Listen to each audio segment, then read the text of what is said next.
Big boss ಬಂದ್ಮೇಲೆ ಒಂದಷ್ಟು ಜನ ಸ್ಪರ್ಧಿಗಳ ಕಾಂಟ್ರವರ್ಸಿಗಳು ಸೋಷಿಯಲ್ ಮೀಡಿಯಾದಲ್ಲಿ ಸಿಕ್ಕಾಪಟ್ಟೆ ಸುದ್ದಿ ಮಾಡೋದಕ್ಕೆ ಶುರುವಾಗುತ್ತೆ. ಸೊ ಕಾಂಟ್ರವರ್ಸಿಗಳ ಬಗ್ಗೆ ನೀವು ಏನ್ ಹೇಳ್ತೀರಾ ಅಂತ?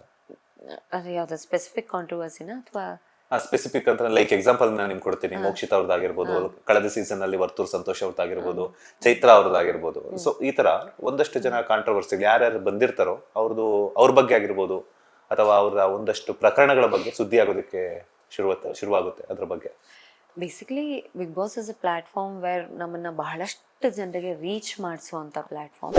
So that means you are on focus. ನಿಮ್ಮನ್ನ ತುಂಬ ಕೀನಾಗಿ ನೋಡ್ತಿರ್ತಾರೆ. ನೀವು ಹಿಂದೆ ಏನು ಮಾಡಿದ್ರಿ, ಅಥವಾ ಬಿಗ್ ಬಾಸ್ ಮನೇಲಿ ಹೇಗಿದ್ದೀರಾ, ವಾಟ್ ಈಸ್ ಯುವರ್ ಹಿಸ್ಟ್ರಿ ಅಂತ ಚೆಕ್ ಮಾಡುವಂಥ ಸಂದರ್ಭಗಳು ಬರುತ್ತೆ.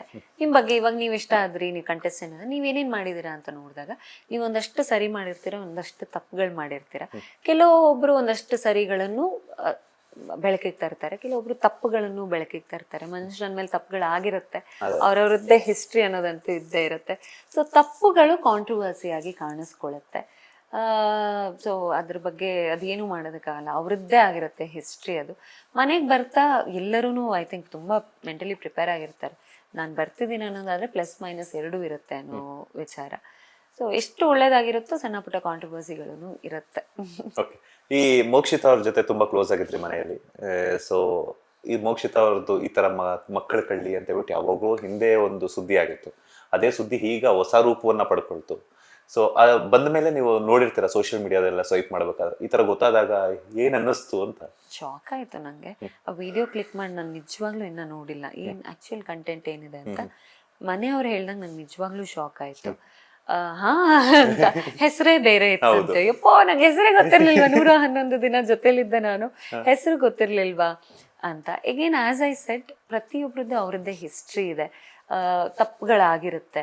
ಆ ತಪ್ಪುಗಳನ್ನ ತಿದ್ಕೊಂಡು ಇಲ್ಲಿವರೆಗೂ ಮುಂದೆ ಬಂದಿರ್ತಾರೆ. ಅಲ್ಲೆಲ್ಲೂ ಮನೆ ಒಳಗಿದ್ದಾಗ ನಂಗೆ ಆ ಥರ ವೈಬ್ ಅವ್ರ ಕಡೆಯಿಂದ ಇರಲಿಲ್ಲ. I had a good vibe. Friend ಅಂತ ಹೇಳಿದಾಗ ಅವರ ಗುಡ್ ಆ್ಯಂಡ್ ಬ್ಯಾಡ್ ಎರಡು ಅಕ್ಸೆಪ್ಟ್ ಮಾಡಬೇಕಾಗುತ್ತೆ. ಸೊ ಇತ್ತು ಅನ್ನೋದಾದ್ರೆ ಇತ್ತು. ಬಿಗ್ ಬಾಸ್ ಅಂತೂ ಮುಗಿತಾ ಬಂತು. ಬಿಗ್ ಬಾಸ್ ಇನ್ನೇನು ಒಂದು ವಾರ ಅಷ್ಟೇ ಬಾಕಿ ಇದೆ.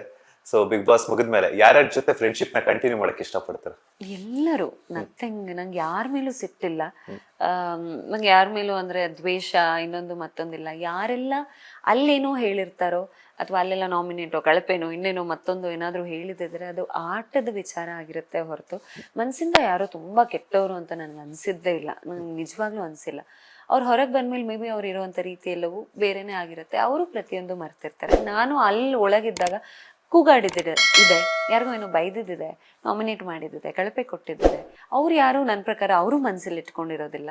ಇಟ್ಕೊಂಡ್ರೆ we are just harming our self ಅನ್ಸುತ್ತೆ. ಅದು ಇಟ್ಸ್ ಅ ಗೇಮ್ ಆದ್ಮೇಲೆ ಅದರಿಂದ ಸಿಗೋವಂಥ ಒಳ್ಳೆ ವಿಷಯಗಳನ್ನ ತಗೊಂಡು ಹೊರಗೆ ಬರಬೇಕೇ ಹೊರತು ಬೇರೆ ಯಾವುದು ಇಟ್ಕೊಂಡು ದಿಸ್ ನೋ ಪಾಯಿಂಟ್. ಸೊ ನಾನು ಇಟ್ಕೊಳ್ಳೋದಿಲ್ಲ. ಪ್ರತಿಯೊಬ್ಬರ ಜೊತೆನೂ ಫ್ರೆಂಡ್ಶಿಪ್ ಏನಿದೆ ಅದು ಹಾಗೆ ಕಂಟಿನ್ಯೂ ಆಗುತ್ತೆ. ಲೇಟೆಸ್ಟ್ ಹಾಗೂ ಇಂಟ್ರೆಸ್ಟಿಂಗ್ ಸುದ್ದಿಗಳಿಗಾಗಿ ಬಾಸ್ ಟಿವಿ ಕನ್ನಡ ಚಾನೆಲ್ನ ಸಬ್ಸ್ಕ್ರೈಬ್ ಮಾಡಿ.